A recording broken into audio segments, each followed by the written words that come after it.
এই পৃথিবীর বাদশাহ এবং আল্লাহর নবী হজরত সুলাইমান আলাইসাল্লাম তার রাজদরবারে বসে সারা পৃথিবীতে ন্যায় বিচার ও সুশাসন প্রতিষ্ঠা করতেন। আর রাজদরবার থেকে অনেক দূরে এক নির্জন স্থানে সুন্দর প্রাকৃতিক পরিবেশে এক নিঃস্ব ও অত্যন্ত দরিদ্র জেলের পরিবার বসবাস করত। তাদের এক যুবতী মেয়ে ছিল। সে ছিল দিনদার, ইমানদার, পর্দানসীন, অত্যন্ত কোমল হৃদয়ের এবং আল্লাহ ভীরু। সে সারাদিন ঘরের কাজ করত এবং রাতের বেলা আল্লাহর ইবাদতে মশগুল থাকত। এই পৃথিবীতে তাকে আজ পর্যন্ত কেউ দেখেনি। শেষ পর্যন্ত এমন কি ঘটেছিল যে পৃথিবীর বাদশাহ নবী সুলাইমান এক সামান্য দরিদ্র জেলের মেয়েকে বিয়ে করেছিলেন। একদিন হজরত সুলাইমান আলাইসাল্লাম তার দরবারে উজির, উপদেষ্টা এবং দেশের বড় বড় আলেম ও জ্ঞানী ব্যক্তিদের একত্রিত করে একটি গুরুত্বপূর্ণ সভার আয়োজন করলেন। তার কাছে একজন জিন রক্ষী হিসেবেও উপস্থিত ছিল। হঠাৎ হজরত সুলাইমান আলাইসাল্লাম ঘোষণা করলেন যে তিনি বিয়ে করতে চান এবং লোকদের বললেন তার জন্য কনে খুঁজতে। এ কথা শুনে সেখানে উপস্থিত উজির ও জ্ঞানী ব্যক্তিরা সবাই অবাক হয়ে গেলেন এবং আরজ করতে লাগলেন, হুজুর, আপনি তো এই পৃথিবীর বাদশাহ এবং আল্লাহর নবী, আপনি আমাদের দেশের শাসক, আপনি তো কোনো সাধারণ মেয়েকে বিয়ে করবেন না। আপনি যদি আমাদের বলে দেন যে আপনার কেমন কনে চাই, তবে আমাদের খুঁজতে সুবিধা হবে। তখন সুলাইমান আলাইসাল্লাম ফরমালেন যে তিনি যে মেয়েকে বিয়ে করবেন তার মধ্যে 4টি গুণ থাকতে হবে। মেয়েকে পর্দানসীন ও দিনদার হতে হবে, আমানতদার হতে হবে, ভালো বংশের হতে হবে এবং সুন্দরীও হতে হবে। সুতরাং পরের দিন থেকে সুলাইমান আলাইসাল্লামের সৈন্য ও রাজদরবারের খাদেমরা দরবার থেকে বেরিয়ে সারা পৃথিবীতে এই খবর পৌঁছে দেওয়ার জন্য রওনা হয়ে গেল। এদিকে সেই দরিদ্র জেলে নদীতে একাকী মাছ ধরছিল। সে মনে মনে ভাবল, আমি তো এখন বৃদ্ধ হয়ে গেছি আর আমার মেয়ে যুবতী হয়েছে। যতক্ষণ না তার বিয়ে দিচ্ছি আমি শান্তি পাব না। তারপর সেই জেলে মাছ বিক্রি করে বাড়ি ফিরছিল। এমন সময় সে দেখল সুলাইমান বাদশার সৈন্যরা রাস্তা দিয়ে যাচ্ছে এবং সেখানে কিছু মানুষ জড়ো হয়ে দাঁড়িয়ে আছে। এটি দেখে জেলেটিও সেখানে থেমে গেল এবং জিজ্ঞাসা করতে লাগল, ভাইসব, এখানে এত ভিড় কেন? কি হয়েছে? আর সুলাইমান বাদশার সৈন্যরা এভাবে কেন আসছে? তখন একজন লোক বলল, আপনি কি এখনও শোনেননি? সুলাইমান বাদশাহ বিয়ে করতে চান এবং তিনি যে মেয়েকে বিয়ে করবেন তার মধ্যে 4টি গুণ থাকতে হবে। মেয়েকে পর্দানসীন ও দিনদার হতে হবে, আমানতদার হতে হবে, ভালো বংশের হতে হবে এবং সুন্দরীও হতে হবে। এ কথা শুনেই জেলে আবার বাড়ির দিকে হাঁটা দিল। কিছু দূর গিয়ে সে থেমে গেল এবং মনে মনে দোয়া করতে করতে বলতে লাগল, হে আল্লাহ, আমারও এক যুবতী মেয়ে আছে, সেও বিয়ের যোগ্য। সে আমানতদার, দিনদার, পর্দানসীন এবং সুন্দরী। সে জীবনে কখনো কোনো পুরুষকে দেখেনি, তার ছায়াও কোনো পুরুষের ওপর পড়েনি। সে সারাদিন রোজা রাখে এবং রাতে আল্লাহর ইবাদত করে। যদি আমি আমার মেয়ের বিয়ে সুলাইমান বাদশার সাথে দিতে পারতাম তবে আমার জীবন সফল হয়ে যেত। আমি সুলাইমান বাদশার শ্বশুর হয়ে যেতাম আর সুলাইমান বাদশাহ আমার জামাই হতো। কিয়ামতের দিন আমি সুলাইমান আলাইসাল্লামের হাত ধরে জান্নাতে যেতে পারতাম। হে আল্লাহ, তুমি পরম দয়ালু, তুমি করুণাময়। আমার এই একটাই ইচ্ছে, আমার এই দোয়া কবুল করে নাও। এই দোয়া করার পর সে চোখে জল নিয়ে বাড়ির দিকে রওনা হলো। বাড়ি পৌঁছে সে তার স্ত্রীকে ডাকল এবং বলল, শোনো, তুমি কি কোনো খবর শুনেছ? স্ত্রী বলল, কোন খবর? আমি তো কিছু শুনিনি, কিন্তু আপনার চোখে জল কেন? আপনার কি হয়েছে? তখন জেলে বলল, আমাদের দেশের বাদশাহ এবং আল্লাহর নবী সুলাইমান আলাইসাল্লাম বিয়ে করতে চান এবং তিনি যে মেয়েকে বিয়ে করবেন তার মধ্যে 4টি গুণ থাকতে হবে। এই 4টি গুণের মধ্যে 3টে তো আমাদের মেয়ের মধ্যেই আছে। সে পর্দানসীন, দিনদার, আমানতদার এবং সুন্দরীও। সবই ঠিক আছে, শুধু আমরা যদি একটু ধনী হতাম আর আমাদের মেয়ের বিয়ে নবীর সাথে দিতে পারতাম তবে আমাদের জীবন সার্থক হয়ে যেত। এ কথা শুনে তার স্ত্রী বলল, আপনার মাথা কি ঠিক আছে? আপনি এসব কি কথা বলছেন? এমন কথা আর কখনো বলবেন না। আমরা তো এক জেলের পরিবারের। আমাদের কাছে না ভালো ঘর আছে, না ধন সম্পদ। আমরা 3 বেলা পেট ভরে খেতেও পারি না। দারিদ্র্যই আমাদের সঙ্গী। আর সুলাইমান আলাইসাল্লাম তো এক মহান বাদশাহ। তার প্রাসাদে কোনো কিছুর অভাব নেই। তিনি অনেক ধনী আর আমরা অনেক গরিব। এটা কখনো সম্ভব হতে পারে না। সুলাইমান বাদশার সৈন্যরা যদি একথা জানতে পারে তবে বিপদ হতে পারে। আমাদের এমন স্বপ্ন দেখা উচিত নয়। এ কথা শুনে জেলে বুকে ব্যথা নিয়ে আবার মাছ ধরার জন্য রওনা হলো। ঠিক সেই সময় তাদের মেয়ে ঘরের বাইরে এলো এবং দেখল যে তার বাবা বাড়ি আসতেই আবার চলে গেছে। সে তার মাকে জিজ্ঞাসা করল, আম্মাজান, আব্বাজান কোথায় যাচ্ছেন? তিনি তো কখনো এভাবে যান না। মা চুপ করে রইল। কিছুক্ষণ পর যখন মা ও মেয়ে একসাথে বসেছিল, তখন মা বলল, আমি শুনেছি যে সুলাইমান বাদশাহ বিয়ে করবেন এবং তিনি যে মেয়েকে বিয়ে করবেন তার মধ্যে 4টি গুণ থাকতে হবে। সেই সব গুণ তোমার মধ্যে আছে, কিন্তু আমরা গরিব আর জেলে হওয়ার কারণে তোমার বিয়ে ওখানে দিতে পারবো না। কথা শুনে মেয়েটি বলল, আম্মাজান, যদি আমার বিয়ে একজন মর্যাদাবান, আমানতদার, দিনদার এবং আল্লাহওয়ালা নবী সুলাইমানের সাথে হয়ে যায়, তবে নারী হিসেবে আমার জীবন সার্থক হয়ে যাবে। কথা শুনতেই তার মায়ের রাগ উঠে গেল। সে তাকে জোরে এক চড় মারল এবং বলল, খবরদার, এমন কথা আর কখনো বলবে না। যদি বাদশাহ সুলাইমান এই কথা জানতে পারেন তবে আমাদের ক্ষতি হতে পারে। এমন স্বপ্ন দেখা আমাদের জন্য সম্ভব নয়। তিনি কোথায় আর আমরা কোথায়? তিনি বাদশাহ আর আমরা গরিব জেলে। কথা শুনে মেয়েটির হৃদয় ভেঙে গেল। সে চোখে জল নিয়ে কাঁদতে কাঁদতে ঘরের ভেতরে চলে গেল এবং নামাজে বসে দোয়া করতে লাগল, হে আল্লাহ, তুমি পরম দয়ালু, তুমি এই মহাবিশ্বের মালিক। যে সুলাইমানকে তুমি বাদশাহ বানিয়েছ, তুমি আমাকে এক জেলের ঘরে জন্ম দিয়েছ। যে সুলাইমান বাদশাকে তুমি ধনী বানিয়েছ, তুমি আমাকে গরিব বানিয়েছ। হে আল্লাহ, তুমি সব কিছুর উপর ক্ষমতাবান। হে আল্লাহ, আমাকে নবী সুলাইমানের স্ত্রী হিসেবে কবুল করে নাও। হে আল্লাহ, যতক্ষণ না নবী সুলাইমানের সাথে আমার বিয়ে হয় আমাকে মৃত্যু দিও না। হে আল্লাহ, আমি ছোটবেলা থেকে আজ পর্যন্ত শুধু তোমারই ইবাদত করেছি। আমি সব সময় তোমার কাছেই চেয়েছি যে যদি আমার বিয়ে সুলাইমান বাদশার সাথে হয়ে যায় তবে নারী হিসাবে আমার জীবন সার্থক হয়ে যাবে। কিয়ামতের দিন আমি নবী সুলাইমানের স্ত্রী হিসাবে পরিচয় পাব। দয়া করে আমার এই দোয়া ফিরিয়ে দিও না। এই দোয়া করার পর সে একটি চিঠি লিখল এবং বিয়ের প্রস্তাব পাঠিয়ে দিল। এদিকে হজরত সুলাইমান আলাইহিসসালাম তার রাজসিংহাসনে বসে সাম্রাজ্যের কাজ চালাচ্ছিলেন, কিন্তু এই সময়ে একটি শয়তান জিন লুকিয়ে সব কিছুর উপর নজর রাখছিল। সে অনেক দিন ধরে অপেক্ষায় ছিল যে কোনোভাবে সুলাইমান আলাইহিসসালামের অলৌকিক আংটিটি হস্তগত করবে, কারণ এই অলৌকিক আংটির কারণেই সমস্ত মানুষ, জিন, প্রাণী, পাখি, এমনকি বাতাসও তার বশবর্তী ছিল। তাই যদি সেই জিন এই আংটিটি পেয়ে যায় তবে সারা বিশ্ব তার কথা শুনবে এবং তার গোলাম হয়ে যাবে। এই শয়তান জিনটি চাইতো সুলাইমান আলাইহিসসালামকে সরিয়ে সে নিজেই এই সিংহাসনে বসে যেতে। সেই দেশের শাসক হবে এবং সারা পৃথিবী তার গোলাম হয়ে যাবে। সুতরাং 4 মাস পর সুলাইমান আলাইহিসসালাম আবার একটি গুরুত্বপূর্ণ সভার ডাক দিলেন। সুলাইমান আলাইহিসসালাম বললেন, কি ব্যাপার, তোমাদের সবাইকে এত হতাশ দেখাচ্ছে কেন? আমি বিয়ের জন্য যে উপযুক্ত কোণে খুঁজতে বলেছিলাম, তোমরা কি কোনো মেয়ে খুঁজে পেয়েছ? তখন উজিরদের একজন আরজ করলেন, হুজুর, আপনার শর্ত অনুযায়ী বিয়ের জন্য এমন উপযুক্ত মেয়ে পাওয়া যাচ্ছে না। তবে একটি মেয়ে আপনাকে বিয়ের জন্য চিঠি লিখেছে, যা শুনলে আপনার ভীষণ রাগ হবে। তখন সুলাইমান আলাইহিসসালাম বললেন, এমন কি চিঠি? আচ্ছা, পেশ করো। তখন উজিরদের মধ্যে আরেকজন বলল, হুজুর, এখান থেকে কিছুটা দূরে এক গ্রামে এক জেলে থাকে। তার এক মেয়ে আছে। সে আপনাকে বিয়ের জন্য চিঠি লিখেছে, আর সাথে এও লিখেছে যে আপনার ধন সম্পদের প্রতি তার কোনো লোভ নেই, সে শুধু আপনাকে বিয়ে করতে চায়। উজিরদের সারিতে উপস্থিত আরেকজন বলল, হুজুর, এটা কখনোই সম্ভব নয়। আপনার সম্মান ও মর্যাদা ধুলোয় মিশে যাবে। এই জেলের মেয়ের সাহস তো দেখুন, সে সুলাইমান বাদশাকে বিয়ে করতে চায়। কথা শুনে সুলাইমান আলাইহিসসালাম কিছু না ভেবেই চিঠিটি ছিঁড়ে ফেললেন। এই ঘটনা ঘটার পর আরশের এক ফেরেশতা আল্লাহ রাব্বুল আলামিনের কাছে আরজ করতে লাগল, হে আমার মহান রব, আপনি আপনার নবী সুলাইমান আলাইহিসসালামকে পৃথিবীর বাদশা বানিয়েছেন, কিন্তু অতিরিক্ত সম্পদের কারণে তিনি অহংকার করেছেন। কারণ এক জেলের মেয়ে বিয়ের জন্য চিঠি লিখেছিল এবং তিনি কোনো কিছু না ভেবেই সেই চিঠি ছিঁড়ে ফেলেছেন। এটা উচিত হয়নি। তখন আল্লাহ রাব্বুল আলামিন বললেন, সুলাইমান আলাইহিসসালামের ওপর পরীক্ষা শুরু করা হবে। এদিকে জেলের মেয়ে যখন খবর পেল যে তার চিঠি ছিঁড়ে ফেলা হয়েছে, তখন সে খুব ব্যথিত হল। তার হৃদয় ভেঙে চুরমার হয়ে গেল। সে দুঃখ ভরা মন নিয়ে নামাজ পড়ে দোয়া করতে লাগল, হে আল্লাহ, তুমি মহান, তুমি সব কিছুর উপর ক্ষমতাবান।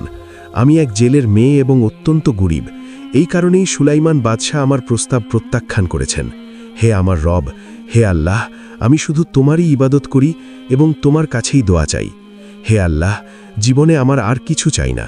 হয় আমাকে অনেক ধনী বানিয়ে দাও এবং সুলাইমান বাদশার সাথে আমার বিয়ে দিয়ে দাও, আর না হয় সুলাইমান বাদশাকে আমার মতো গরিব বানিয়ে দাও এবং তার সাথে আমার বিয়ে দিয়ে দাও। দয়া করে আমার এই দোয়া কবুল করে নাও। এদিকে সুলাইমান আলাইহিসসালাম ও তার উজিররা দরবারে বসেছিলেন। এরই মধ্যে সুলাইমান আলাইহিসসালাম তার হাতের অলৌকিক আংটি খুলে তার বাইরের রক্ষীকে দিলেন এবং বললেন, যতক্ষণ না আমি ফিরে আসি তুমি কোথাও যাবে না এবং এদিক ওদিক তাকাবেও না। এই বলে সুলাইমান আলাইহিসসালাম গোসলখানার দিকে চলে গেলেন। এই সুযোগকে কাজে লাগিয়ে সেই শয়তান জিন সুলাইমান আলাইহিসসালামের রূপ ধারণ করে রক্ষীর কাছে এলো এবং বলল, তাড়াতাড়ি আংটিটি আমাকে দিয়ে দাও। খবর এসেছে যে আমার মতো একজন ব্যক্তি ছদ্মবেশে দেশে ঘুরে বেড়াচ্ছে। সে চায় দেশের শাসক হয়ে সিংহাসনে বসতে। দেখো তোমরা তাকে খুঁজে পাও কিনা। যেখানেই তাকে দেখা যাবে তাকে শাস্তি দেবে। অন্যদিকে কিছুক্ষণ পর সুলাইমান আলাইহিসসালাম যখন পাক পবিত্র হয়ে ফিরে এলেন এবং রক্ষীর কাছে আংটি চাইলেন, তখন রক্ষী বলল, কোন আংটি, কার আংটি, আর তুমি কে? তখন সুলাইমান আলাইহিসসালাম বললেন, আমি তোমার কথা বুঝতে পারছি না, তুমি কি বলতে চাইছ? আমি তোমাদের বাদশাহ সুলাইমান। রক্ষী বলল, ওহ, এবার বুঝেছি, তুমি সেই ব্যক্তি যে ছদ্মবেশে আমাদের সুলাইমান বাদশাহ হতে চায়। তখন সুলাইমান আলাইহিসসালাম বললেন, কে ছদ্মবেশে সুলাইমান বাদশাহ হতে চায়? রক্ষী বলল, সামনে গিয়ে দেখে নাও, দরবারের ভেতরেই তুমি তাকে দেখতে পাবে। সুলাইমান আলাইহিসসালাম যখন দরবারের দিকে যাচ্ছিলেন, ঠিক সেই সময় শয়তান জিনটি একথা জানতে পারল। সে দরবারের সমস্ত কর্মচারীদের ডেকে বলল, আমি শুনেছি যে আমাদের দেশে একজন ব্যক্তি ছদ্মবেশে সুলাইমান বাদশাহ হওয়ার চেষ্টা করছে এবং সিংহাসনে বসতে চায়। তাই তোমরা যেখানেই তাকে দেখবে উপযুক্ত শাস্তি দেবে এবং দেশ থেকে বের করে দেবে। কথা শেষ হতেই যখন আসল সুলাইমান আলাইহিসসালাম দরবারে প্রবেশ করলেন, তখন দরবারের সমস্ত কর্মচারীরা তাকে কঠোর শাস্তি দিল। তাকে মারধর করে রক্তাক্ত করে দিল এবং নদীর তীরে ফেলে রেখে এলো। আসলে তারা জানত না যে সিংহাসনে যে বসে আছে সে শয়তান জিন এবং ইনি হলেন আসল সুলাইমান আলাইহিসসালাম। এই কারণেই তারা সত্যটা বুঝতে পারল না। সন্ধ্যার দিকে সেই গরিব জেলে মাছ ধরে বাড়ি ফিরছিল। তখন সে দেখল নদীর তীরে কিছু একটা পড়ে আছে। সে ধীরে ধীরে তার কাছে গেল এবং দেখল যে সুন্দর চেহারার একজন মানুষ, যার কপাল থেকে নূরের আলো বের হচ্ছে। কিন্তু তাকে এত মারা হয়েছিল যে তার সারা শরীর থেকে রক্ত ঝরছিল। এটা দেখে জেলে নদী থেকে কিছু পানি নিয়ে তার মাথায় ঢেলে দিল। কিছুক্ষণ পর সুলাইমান আলাইহিসসালামের জ্ঞান ফিরে এলো। তখন জেলে বলল, বাবা, তুমি কে? আমি তো তোমাকে আগে কখনো দেখিনি। তোমার বাড়ি কোথায়? আর কে তোমাকে এভাবে মেরে রক্তাক্ত অবস্থায় এখানে ফেলে গেছে? তখন সুলাইমান আলাইহিসসালাম মনে মনে ভাবলেন, যদি আমি এখনই বলি যে আমি সুলাইমান বাদশাহ, তবে হয়তো সে বিশ্বাস করবে না। সে হয়তো বলবে যে সুলাইমান বাদশাহ তো দরবারে বসে আছেন এবং আমাকে মিথ্যাবাদী ভাববে। তাই তিনি কিছু না বলে শুধু এটুকু বললেন, আমার মাথায় প্রচণ্ড চোট লেগেছে, আমি কিছুই বলতে পারছি না। তারপর জেলে সুলাইমান বাদশাকে নিজের বাড়িতে নিয়ে গেল। পরদিন সকালে সুলাইমান আলাইহিসসালাম কিছুটা সুস্থ হলেন। এদিকে জেলে ভাবল যে যেহেতু মাছ ধরার জন্য তার একজন লোক দরকার, তাই সে সুলাইমান বাদশার কাছে এলো এবং বলল, বাবা, এখন তুমি কোথায় যাবে? সুলাইমান বাদশাহ কিছু বললেন না। তিনি বুঝতে পারছিলেন না কোথায় যাবেন, তাই চুপ করে রইলেন।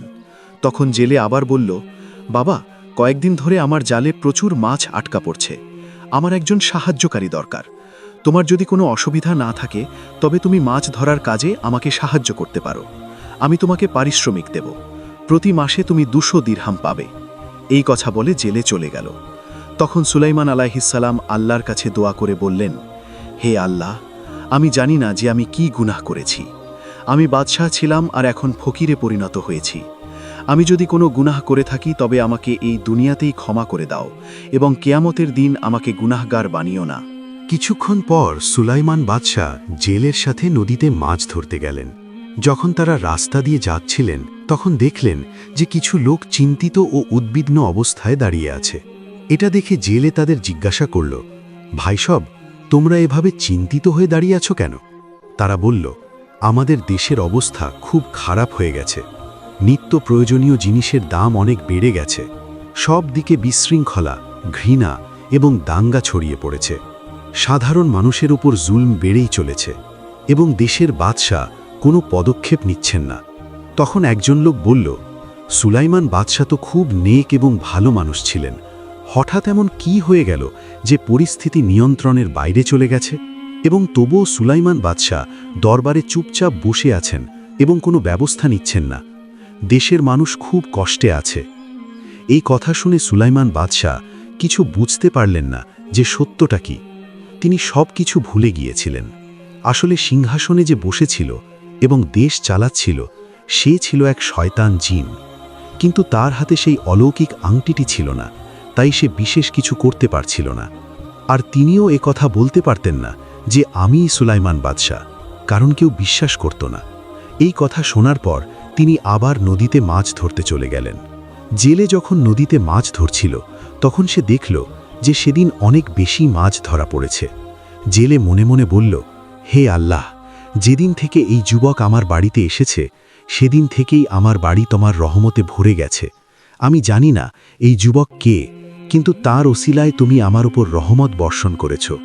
সমস্ত প্রশংসা তোমারই জন্য। মাছ ধরার পর জেলে ও সুলাইমান বাদশাহ আবার বাড়িতে ফিরে এলেন। সেই রাতেই জেলের মেয়ে নামাজ পড়ে কাঁদতে কাঁদতে আল্লাহর কাছে দোয়া করল, হে আল্লাহ, তুমি সমস্ত জগতের প্রতিপালক, তুমি সব কিছু জানো। আমার নারী জীবনের এই সময়ে আমি কখনো কোনো পুরুষকে দেখিনি এবং কোনো পুরুষও আমাকে দেখেনি, কিন্তু আমি সুলাইমান বাদশাকে ভালোবাসতে শুরু করেছি। তাই সুলাইমান বাদশাকে স্বামী হিসেবে না পাওয়া পর্যন্ত আমাকে মৃত্যু দিও না। যদি আমি সুলাইমান বাদশাকে স্বামী হিসেবে পাই তবে নারী হিসেবে আমার জীবন সার্থক হয়ে যাবে। কিয়ামতের দিন আমি নবী সুলাইমানের হাত ধরে জান্নাতে যেতে পারব। হে আল্লাহ, আমার এই দোয়া কবুল করে নাও। পরের দিন জেলে এবং সুলাইমান আলাইহিস সালাম মাছ ধরার জন্য রওনা হলেন। যখন তারা নদীতে মাছ ধরছিলেন হঠাৎ প্রবল ঝড়, বৃষ্টি এবং বজ্রপাত শুরু হয়ে গেল। ঠিক তখনই একটি নেক জিন নদীর ওপর দিয়ে উড়ে যাচ্ছিল। সে যখন সুলাইমান বাদশাকে দেখল তখন হঠাৎ থেমে গেল এবং বলল, এ কি ব্যাপার? আল্লাহর নবী সুলাইমান বাদশাহ এখানে কেন? তার তো দরবারে থাকার কথা। তাহলে ওখানে সিংহাসনে কে বসে আছে? এই ভেবে জিনটি সুলাইমান বাদশাকে কিছু না বলেই দরবারের দিকে গেল যাতে আসল ঘটনা জানতে পারে। যখন সে দরবারে পৌঁছল তখন তার সব কিছু বুঝতে দেরি হল না। সে দেখল যে দরবারের সিংহাসনে এক শয়তান জিন বসে আছে, যে সুলাইমান বাদশাহের রূপ ধারণ করে আছে এবং সে সুলাইমান বাদশাকে ক্ষমতাচ্যুত করেছে। তার হাতে সুলাইমানের সেই অলৌকিক আংটিও আছে। এই কারণেই সারা বিশ্ব তার দাসে পরিণত হয়েছে। তখন সেই নেক জিনটি শয়তান জিনকে তাড়া করতে শুরু করল। এদিকে জেলে ও সুলাইমান বাদশাহ যখন মাছ ধরে নদীর তীরে পৌঁছালেন, ঠিক সেই সময় ওই নেক জিনটি শয়তান জিনকে তাড়া করে নদীর ওপর দিয়ে যাচ্ছিল। এই সময় শয়তান জিনের হাত থেকে সেই অলৌকিক আংটি নদীতে পড়ে গেল। ঠিক সেই সময় নদীতে একটি বড় মাছ তার খাবার খুঁজছিল। হঠাৎ আংটিটি তার সামনে চলে এলো এবং সে তা গিলে ফেলল। তারপর জেলে ও সুলাইমান বাদশাহ মাছ ধরে তা বিক্রি করে বাড়িতে ফিরে এলেন। পরের দিন সকালে সারা দেশেই খবর ছড়িয়ে পড়ল যে দেশের বাদশাহ নবী সুলাইমানকে কোথাও দেখা যাচ্ছে না। কে জানে তিনি কোথায় চলে গেছেন? এদিকে জেলের বাড়িতে সুলাইমান আলাইহিস সালামের থাকতে থাকতে প্রায় 1 বছর পার হয়ে গিয়েছিল। আজ তার বিদায় নেওয়ার দিন ছিল এবং তিনি চলে যেতে বসেছিলেন। জেলে তার স্ত্রীকে ডাকল এবং বলল, শোনো, এই যুবক আমাদের বাড়িতে 1 বছর ধরে থাকছে। তোমার এই ছেলেটিকে কেমন লাগে? তার স্ত্রী বলল, খুব ভালো। তার মতো ভদ্র, সৎ এবং সুন্দর যুবক আমি জীবনেও দেখিনি। তখন জেলে বলল, যেদিন থেকে এই যুবক আমাদের বাড়িতে এসেছে সেদিন থেকে আমাদের বাড়ি আল্লাহর রহমতে ভরে গেছে। আমাদের দারিদ্র্য দূর হয়ে গেছে এবং আমাদের অবস্থা ভালো হয়েছে। এমন ভালো মানুষ আমি জীবনে কখনো দেখিনি। আমাদের একটি সুন্দরী, পর্দানসীন ও সৎ মেয়ে আছে যে বিয়ের যোগ্য হয়েছে। যদি আমরা আমাদের মেয়ের বিয়ে এই যুবকের সাথে দিই তবে তোমার কি মত? তখন তার স্ত্রী বলল, ভালোই হতো, কিন্তু এই যুবক কি রাজি হবে? তারপর জেলে সুলাইমান আলাইহিস সালামের কাছে গেল এবং বলল, বাবা, আমি তোমার সাথে কিছু কথা বলতে চাই। তুমি কি শুনতে রাজি আছো? তখন সুলাইমান আলাইহিস সালাম বললেন, কি কথা বলুন। জেলে বলল, বাবা, বলো তো আমাদের বাড়িতে কতজন লোক আছে? সুলাইমান আলাইহিস সালাম বললেন, 3 জন, আপনি, আপনার স্ত্রী এবং আমি। জেলে বলল, না, আমরা মোট 4 জন। তুমি জানো না? সুলাইমান আলাইহিস সালাম বললেন, আপনি কি বলছেন? আমি তো জানি আমরা 3 জন। তাহলে চতুর্থ ব্যক্তি কে? জেলে বলল, আমার এক মেয়ে আছে। তুমি কি তাকে কখনো দেখেছ? সুলাইমান আলাইহিস সালাম বললেন, না, তাকে দেখা তো দূরের কথা, আমি কখনো তার ছায়াও দেখিনি। তখন জেলে বলল, বাবা, আমার এক মেয়ে আছে যে খুব পর্দানসীন, সৎ এবং আমানতদার। সে জীবনে কখনো কোনো পুরুষকে দেখেনি এবং কোনো পুরুষও তাকে দেখেনি। সে সারাদিন রোজা রাখে এবং রাতে আল্লাহর ইবাদত করে। আমি চাই তার বিয়ে তোমার সাথে দিতে। বাবা, তুমি কি এর জন্য রাজি আছো?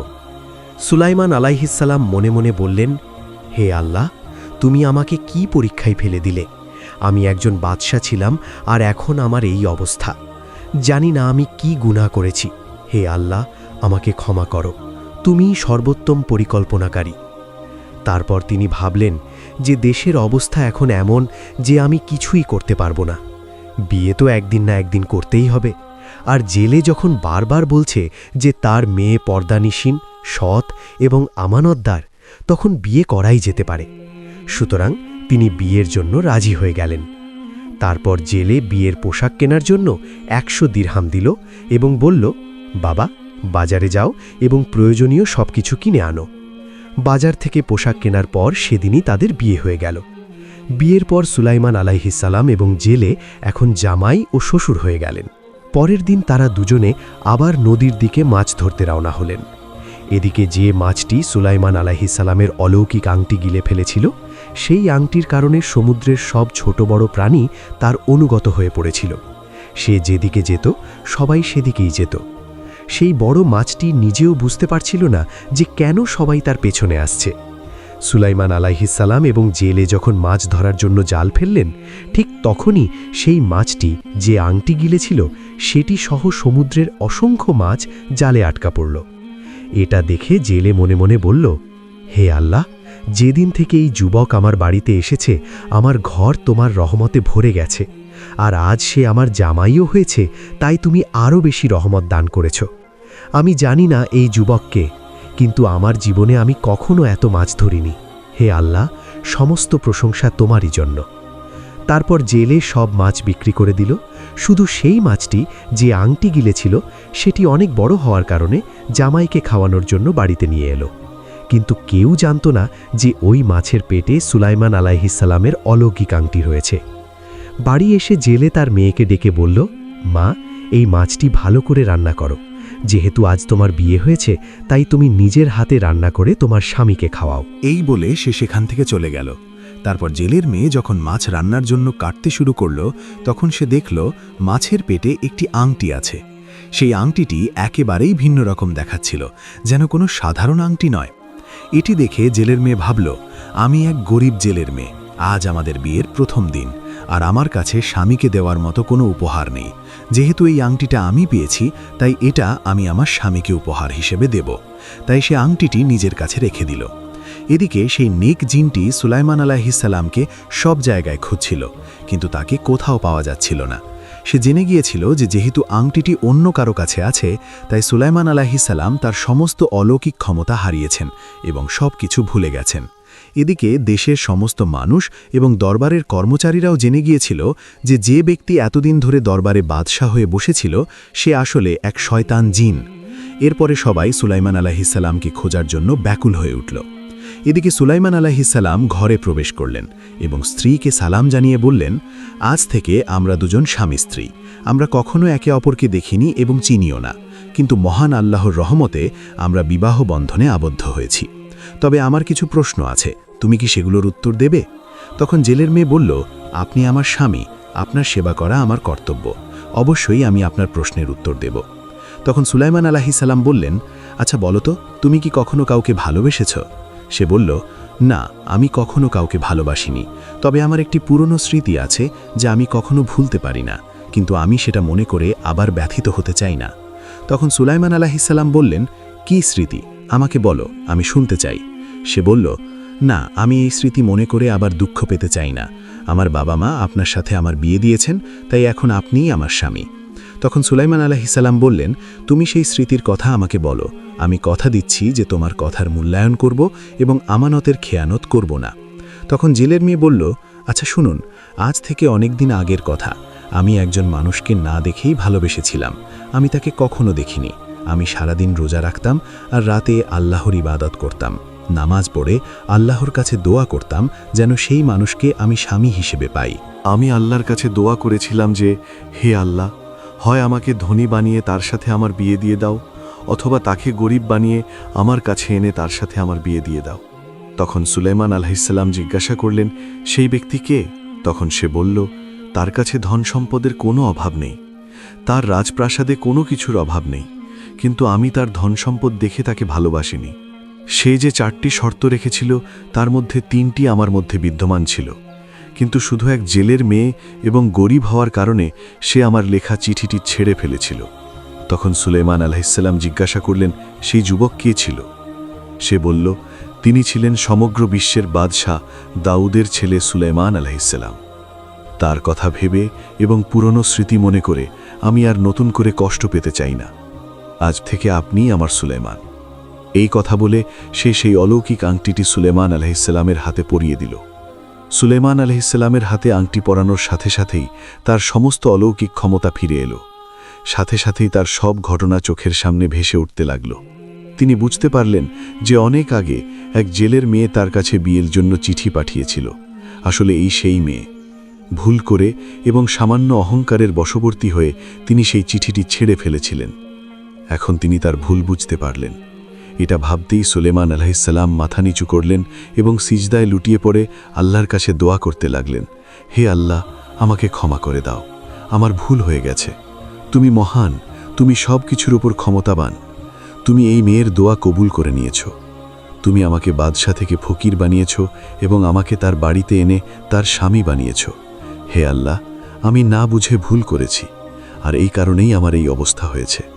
হে আল্লাহ, আমি জানি না আমি আরও কত ভুল করেছি, দয়া করে আমাকে ক্ষমা করে দাও। দোয়া করার পর তিনি আবার তার রাজসিংহাসনে ফিরে গিয়ে বসলেন। কিন্তু তারপর কি হলো? যদি আপনারা তা জানতে চান তবে অবশ্যই কমেন্ট করে জানাবেন। আমরা খুব শিগগিরই পরবর্তী ভিডিও নিয়ে হাজির হব। আল্লাহ আমাদের সবাইকে অহংকার থেকে রক্ষা করুন এবং সরল পথে পরিচালিত করুন। আল্লাহ আমাদের সবার দোয়া কবুল করুন। আমিন।